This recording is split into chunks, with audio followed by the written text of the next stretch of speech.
Les patates chaudes sont à l'antenne.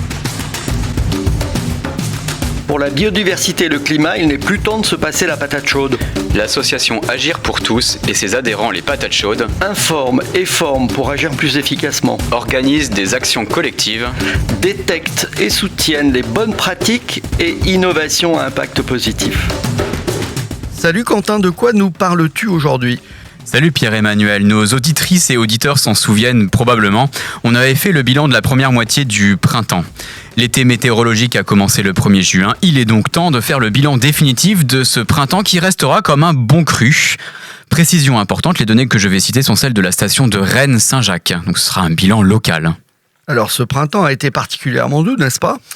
En effet, Pierre-Emmanuel, l'excédent thermique atteint 1,2 degré sur le trimestre mars, avril, mai par rapport à la moyenne trentenaire 1991-2020, ce qui en fait un printemps très doux, certes, mais finalement assez éloigné des très grands crus comme 2007 ou encore 2020. C'est le mois d'avril qui présente l'anomalie la plus forte avec 2 degrés d'excédent, suivi du mois de mai avec 1,2 degré et enfin mars avec 0,5 degré d'excédent thermique. Alors ce printemps fut aussi particulièrement sec. Tout à fait, c'est sans doute d'ailleurs l'élément le plus marquant en fait de cette saison. En effet, le déficit très marqué dépasse les 50% sur le trimestre.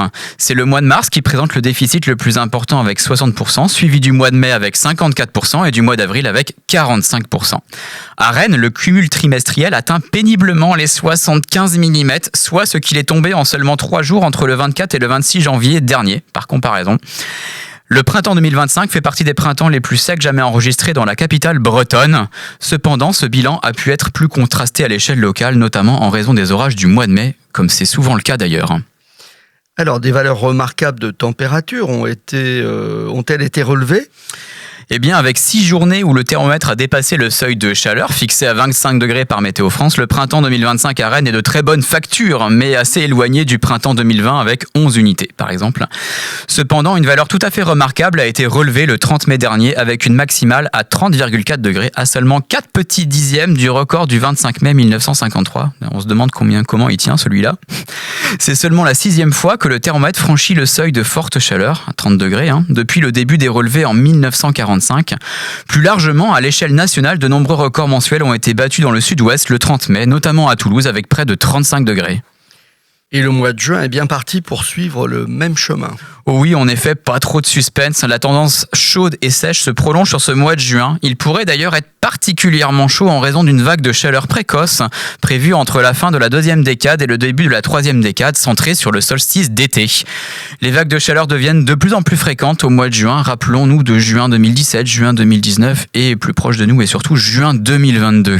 Et sous l'effet du réchauffement climatique, la saison chaude s'étend, non ? Oui, elle s'étend. Elle commence désormais plus tôt et se termine plus tard. Cette tendance va inexorablement se poursuivre dans les prochaines décennies. Ainsi, si on suit la trajectoire d'un scénario à plus 4 degrés en France en 2100 par rapport à la période 1850-1900, on commence d'ailleurs à le connaître, celui-là de scénario, on en a beaucoup parlé, les vagues de chaleur les plus précoces pourraient avoir lieu dès le début du mois de juin en 2050, avec un réchauffement qui serait à 2,7 degrés en France, et dès la mi-mai en 2100, au moment où on atteindrait un réchauffement de 4 degrés. Imaginons, tu peux imaginer, Pierre-Emmanuel, une série de journées à plus de 33-34 degrés à la mi-mai dans nos territoires. Alors rien que d'y penser, j'en ai une suée. Évitons cela à nos enfants et petits-enfants. Si on peut, oui. Pierre-Emmanuel, peux-tu nous parler des actions d'Agir pour tous ? Alors avec plaisir, nous avons vécu une très belle soirée au scénario en partenariat avec les Petits Fous de lecture vendredi 13 juin, avec la conférence comptée de François Lepage vers l'Antarctique. François Lepage est photographe et auteur. Plusieurs projets marquent son parcours, dont La Lune est blanche. Après un premier voyage dans les terres australes françaises en 2010, il embarque pour l'Antarctique en 2013 avec son frère Emmanuel Lepage. De ce voyage naîtront une exposition primée à maintes reprises, La Lune est blanche, et une conférence vers l'Antarctique.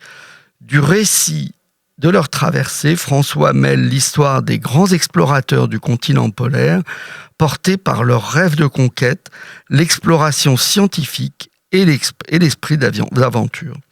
Je te propose de le retrouver dans le cadre d'une interview. Écoutons-le.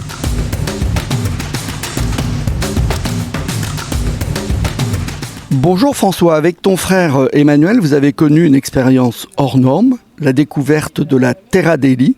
Pouvez-vous nous en dire quelques mots ? Bonjour Pierre-Emmanuel. Alors effectivement, on a été invité en 2013 à participer à une expédition avec l'Institut polaire français, donc l'IPEV, qui nous a proposé en fait de partir faire un travail artistique, faire un livre en Antarctique sur leurs activités en Antarctique.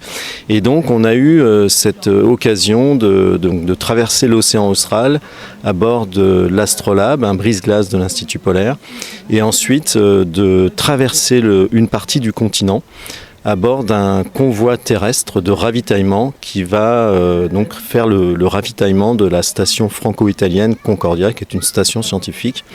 Et donc c'est une expérience incroyable, effectivement, déjà l'expérience de l'océan austral, de traverser ces mers les plus agitées du globe donc à bord de ce navire, et ensuite de traverser une partie de ce continent qui est un continent de glace. En fait, c'est un gros glaçon de 4000 mètres d'épaisseur, posé sur un socle rocheux. Et quand on le traverse, eh bien, on ne voit rien si ce n'est l'ombre de nous-mêmes, puisqu'il n'y a rien sur ce continent, ni présence végétale, ni animale. Donc c'est une expérience assez fascinante, bouleversante et presque mystique, je dirais. Alors, dans quelle mesure cette expérience vous a fait prendre conscience de l'empreinte de l'homme sur notre planète ? Eh bien, quand on était à bord du raid, justement, donc on était chauffeur, donc on conduisait les camions, et le soir, on devait remplir les réservoirs des camions qui consomment 1000 litres de gasoil par jour. Et je me rappelle que lorsque je remplissais les réservoirs, je faisais très très attention à ne pas laisser une seule goutte de gasoil tomber sur la calotte glaciaire, parce que je me disais qu'elle allait rester là, enfermée à tout jamais dans la glace. Et je pense que j'ai pris conscience à ce moment-là de l'impact qu'on avait sur notre planète. J'imaginais ne serait-ce qu'une journée parisienne sur un continent comme l'Antarctique. Et je pense que ça a été un choc de prendre conscience de ça en voyant la pureté des lieux, en fait, par comparaison, de voir l'impact que nous, humains, on pouvait laisser sur notre planète. Et ça a vraiment changé totalement ma façon de regarder la vie, le monde, la place de l'homme aussi sur la planète. Quelles sont, selon vous, les menaces qui pèsent sur ce territoire qui aujourd'hui est sanctuarisé ? Alors en fait, c'est vrai que ce territoire, aujourd'hui par exemple, si on a construit cette station Concordia à la fin des années 90, c'est qu'on avait ce besoin de comprendre mieux l'évolution du climat. C'est un chercheur français qui s'appelait Claude Lorius, qui a eu cette idée que dans les bulles d'air qui étaient piégées dans les glaces de l'Antarctique, que ces bulles en fait enfermaient les archives climatiques de la Terre.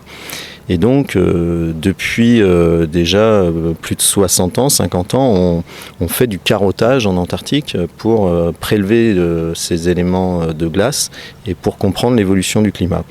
Et aujourd'hui, effectivement, grâce à ces études, c'est ce qui nous a permis et ce qui a permis aux chercheurs du GIEC, aux experts du GIEC de modéliser un peu l'évolution du climat. Et aujourd'hui, on sait que l'Antarctique est en train de fondre et que c'est l'un des problèmes majeurs. C'est qu'aujourd'hui, il y a des grandes parts de ce continent qui est en train des gros morceaux de glace qui sont en train de se séparer du continent.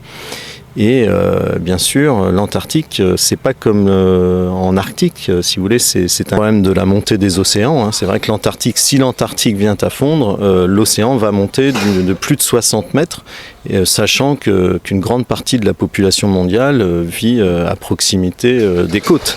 Et donc forcément, ça pose un problème très grave à l'humanité, à l'implantation humaine.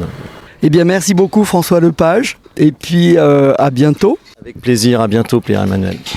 Et est-ce qu'on a du nouveau sur les balades et ateliers nature en ce début d'été ? Oui, bien sûr. Plusieurs balades sont présentées sur notre site internet. Par exemple, dimanche 29 juin, Renan vous initie aux bases techniques de survie dans la nature à Noyal-Châtillon-sur-Seiche. Samedi 5 juillet, ce sont Vera et Isabelle qui vous emmènent en randonnée à la découverte des plantes sauvages comestibles au départ du moulin du Bouel à Bru. Et mercredi 16 juillet, Isabelle vous donne rendez-vous au Châtelier pour une formule à la journée autour des fleurs comestibles, balade, cuisine, puis dégustation. Retrouvez toutes les dates sur notre site internet agirpourtous.org. Et il me semble qu'on a encore des nouvelles de mobilité pour tous, des choses un peu neuves là qui arrivent. Oui, alors notre site, un petit rappel, notre site internet Mobilité pour tous a pour objectif de faciliter la mobilité quotidienne sur notre territoire des Vallons de Vilaine, d'en réduire le coût et limiter l'impact carbone. La nouveauté, c'est... Alors, on est en train aujourd'hui de déployer la campagne de communication, affiches, flyers, actions sur les réseaux sociaux, et ce, dans les 38 communes du territoire. Nous développons également, et ça c'est la nouveauté, un réseau d'animateurs bénévoles mobilité afin d'obtenir régulièrement des informations fines sur le territoire et d'assurer le développement de la plateforme sur justement ces 38 communes. Vous pouvez retrouver Mobilité pour tous à l'adresse mobilitépourtous.org. Et est-ce qu'il est encore possible de devenir partenaire de Mobilité pour tous ? Alors bien sûr, après la phase de création et lancement du site internet, nous engageons une seconde phase de développement du site internet qui peut accueillir de nouveaux partenaires. Et avant de conclure, peux-tu nous rappeler comment rejoindre ou soutenir l'association ?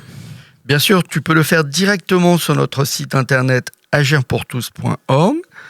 Et bonne nouvelle, nous avons baissé le prix de la cotisation annuelle à 10 €. Elle est toujours gratuite pour les collégiens et lycéens. Et tu retrouves tous les épisodes de notre rubrique sur le site Radio Laser, podcast, les patates chaudes sont à l'antenne. Bien évidemment. À bientôt Pierre-Emmanuel. Au revoir Quentin. Au revoir.